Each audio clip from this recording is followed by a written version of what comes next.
Bismillahirrahmanirrahim. Assalamu alaikum dear students.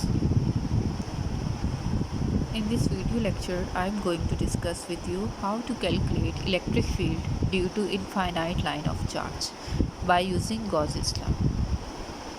But before this, let's discuss some general steps that we have to follow in order to calculate electric field intensity at a point. Number 1. Consider an imaginary closed surface called the Gaussian surface which passes through that point. Number 2. Find the charge enclosed by the Gaussian surface. Number 3. Calculate the flux passing through the surface. Number 4. Apply Gauss's law to calculate the value of electric field. Now, in order to calculate electric field due to infinite line of charge, let us consider a straight positively charged wire having infinite length and negligible thickness. Now take a cylinder called the Gaussian surface having the radius r and height h, which encloses some parts of the charged wire as shown in the figure. The point P is the point on the surface of the cylinder where we want to evaluate electric field. Now take a small length element dz of the line having the charge dq. The linear charge density lambda can be defined as lambda is equal to dq over dz. Now the charge enclosed by the small length element dc is equal to dq is equal to lambda into dz. The net charge enclosed by the cylinder having height h is equal to q is equal to lambda into integral into dz. The height of the Gaussian surface is equal to h, so q is equal to lambda into h. This is the total charge enclosed by the Gaussian cylinder.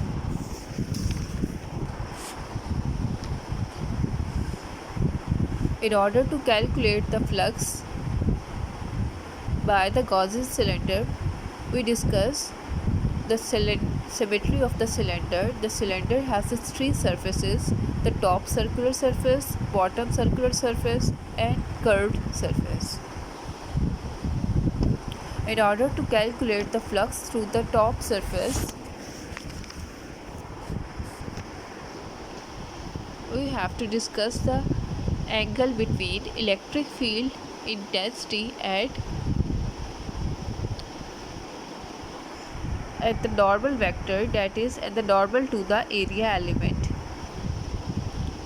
For the top surface, the normal to the area element and the electric field intensity is making an angle of 90 degree with each other, so the flux for the top circular surface is equal to 0. Phi 1 is equal to the dot product of electric field intensity and area element, that is equal to integral EdA cos theta, that is integral EdA cos 90 degree, that is equal to 0. To calculate the flux for the bottom circular surface, the angle between the area element and the electric field intensity is 90 degree, so the flux for the bottom circular surface is equal to 0.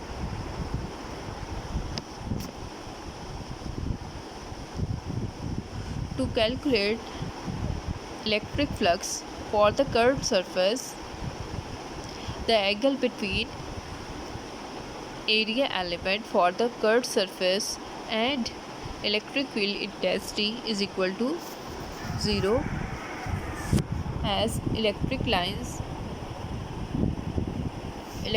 of force and area element are directed in the same direction, so the flux for the curved surface is equal to phi 3 is equal to integral dot product of electric field intensity and area element, that is equal to integral EdA cos theta as theta is equal to 0 degree.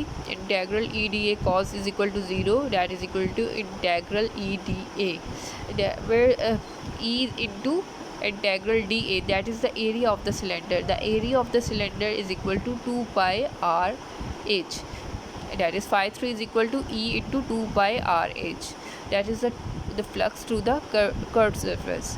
Now the total now the net flux through the entire surface of the Gaussian cylinder is equal to phi is equal to phi 1 plus phi 2 plus phi 3, as phi 1 and phi 2 is equal to 0 and phi 3 is equal to E into 2 pi r h.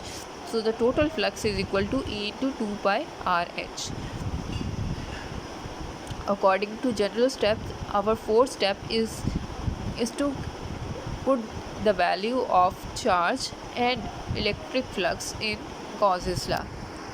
So putting the value from equation 1 and equation 2 in Gauss's law, phi is equal to q over epsilon naught, then the value of electric field intensity due to infinite line of charge is equal to E is equal to lambda over 2 pi epsilon naught into r. R is the radius of the cylinder. In vector form, it is represented as E is equal to lambda over 2 pi epsilon naught r into r unit vector. This all from this lecture. Thank you.